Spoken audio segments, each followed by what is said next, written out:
it's Ginger here. Welcome back to another one of my videos, and today I'm going to be showing you how I set up my surface for painting, specifically my heavily textured surfaces that I love to make from scratch, and I'm going to be taking you along so you can see how to do this for yourself if you want to play with the heavily textured surface.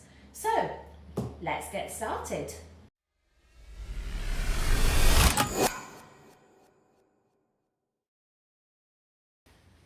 Okay, so as you can see, now we've got a good size for working on the board, and what I want is a very long, thin letterbox style. So I'm just going to take the masking tape and I'm just going to rip off a few little pieces, and I want these on the corner, and this is just to secure it so that when I take the edge tape off, for the kind of reveal at the end, it is still attached to the board and not just going to slide down and hit the edge here, because this will be full of pastel dust and bits and pieces, and you don't want that.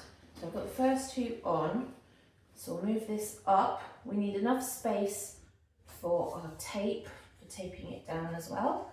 So I always go along the edge with my nail there, and that just helps secure it. Same on the other side, and then bottom corners, there's one,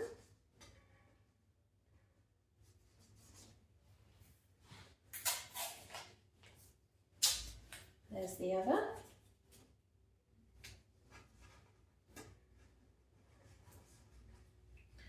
and then we take the tape and we do long ways first and then the short. Oh, and the tape's just ripped really inconveniently. Thank you for that. Open out the way. So just mark it out. I want the equivalent of at least half the tape on the paper because I want quite a nice decent border for this painting. So we'll do that along there. Just make sure it's stuck to the paper. You don't want a gap along that top, because water gets underneath and then the tape will start to pull away. Along.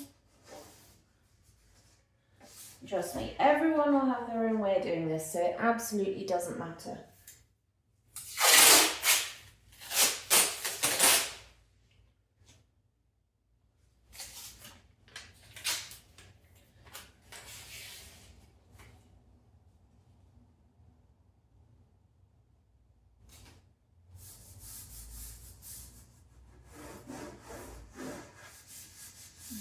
Along.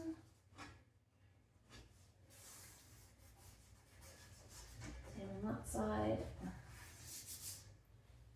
Just like that. Now we'll do the side. If you have a studio cat like I do, you know that you will tape a large amount of cat hair to your work. That is normal.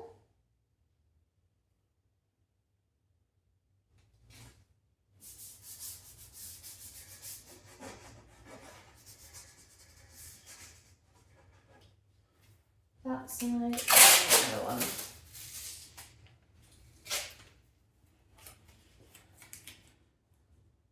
And voila.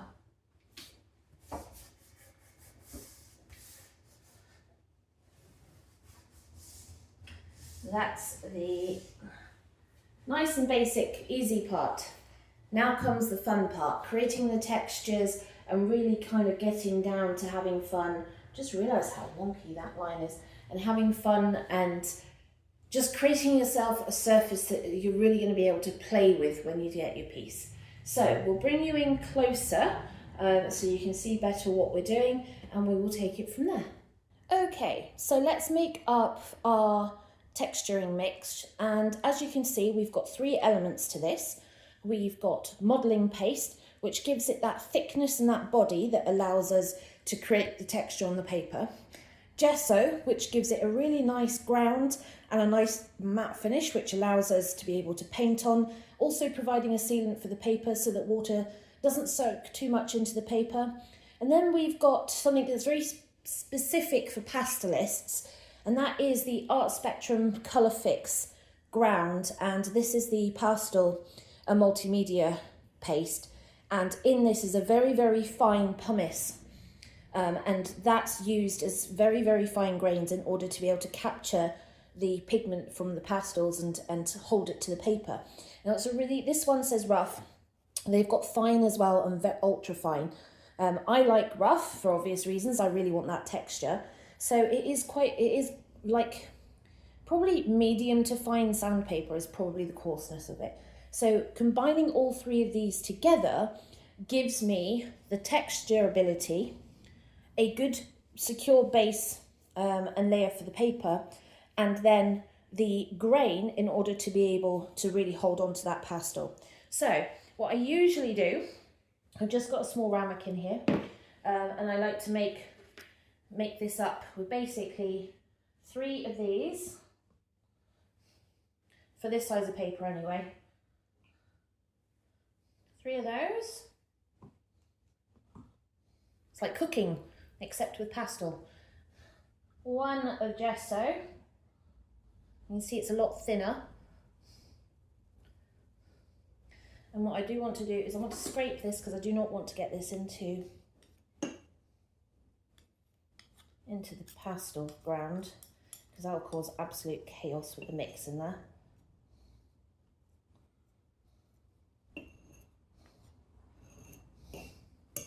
Probably should have done that the other way around and done the pastel ground first.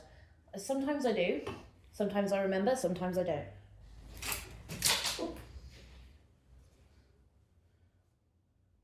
Right, clean the spoon, and then I want a nice big spoonful, oh God, I'm getting it everywhere, of this. And you can see it's very, very grey. If I show you, you can see. And then we just mix it.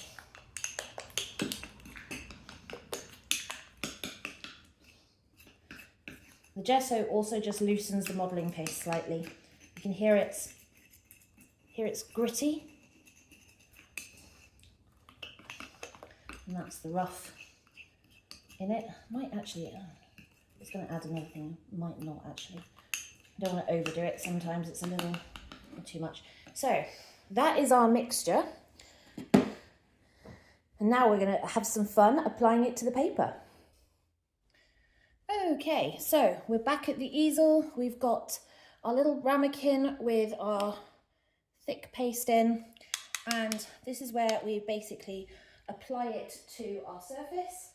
I usually start with just a standard utensil, so this is just an eating knife, and this one you can just about see has serrated edge along here, and that just helps get texture on. I've left it crusted. The more crusted it is, the more texture you get from it. So I literally just smooth it on like butter, basically. And you see straight away the texture that we're getting there. And if I scrape it, I can slap it. And that's what we're after, is all this different texture. And you don't need much, you only really need a thin layer across this paper.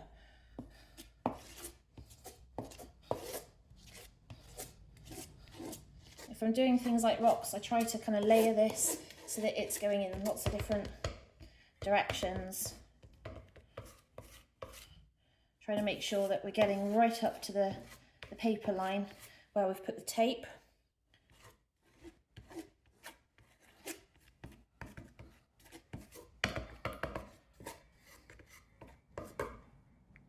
And just keep going, basically. Now I've got a couple of other things that I use to gain texture as well, depending on what I want to do. This is very much up and down at the moment. Let's make sure we're going in other directions. I can do some lines. Just don't want to do them too, don't want too obvious. I'll try and keep them thin if you're going to do lines.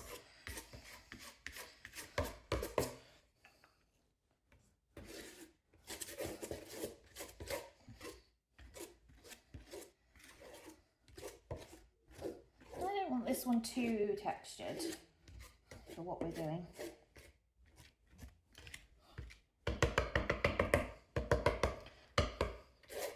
Gonna have more fun with a spoon in a minute. Yes, I said spoon. I have a spoon to have fun with, and another piece of texturing fun. Just making sure we get right into that top corner before coming down.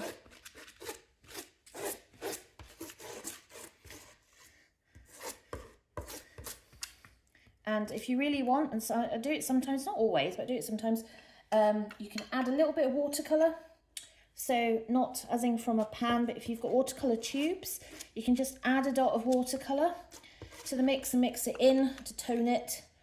I would stay clear of using acrylic because the plastic in it doesn't like combining with the modelling paste very well. Gouache, as long as it's not the acrylic form, will also be fine. So that's it, very firmly covered.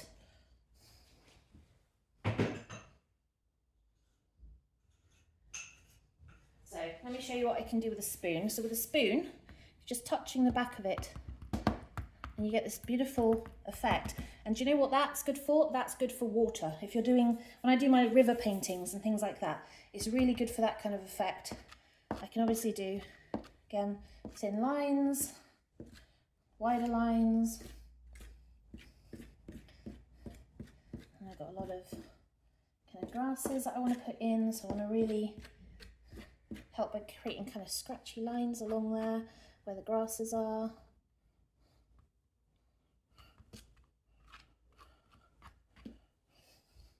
And then I've also got, this is one of those kitchen steel wool for kitchen use, and I can just, you see it gives a lot finer texture. This is great for kind of ground, foreground, for grasses. It's also great for a bit of texture up in the sky if you want to get some in. And just watch where it's the paint's thickest and just kind of get that back. And remember that this is still wet, so I can still just make changes. I can scrape it through and it creates this really fine scratchy texture like this, which is great for what some of what we want to do. Some of it I might want to smooth back out again, but we'll see. So let's put that down. I've lost my pot of water, which isn't helping. Usually once I've done with something like that, I'll tuck it into a pot of water so it dissolves, and it will just dissolve straight off the steel. I'm not sure, I don't really want it up here too much. I want up here, there's quite a large cloud base up here, so I want to make sure that I'm getting that in up there. Right, I think probably going to leave that. I'm just going to scrape the edges down. It just helps for getting the tape off later, and also for saving any. What I usually do with this is I put it back in the pot with the gesso.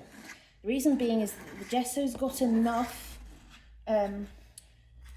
natural filler in it that it keeps it moist, and it's better off in the gesso because I know that's where I'm going to be using it. It thins it out so it's still usable. It just extends the life of my gesso rather than anything else.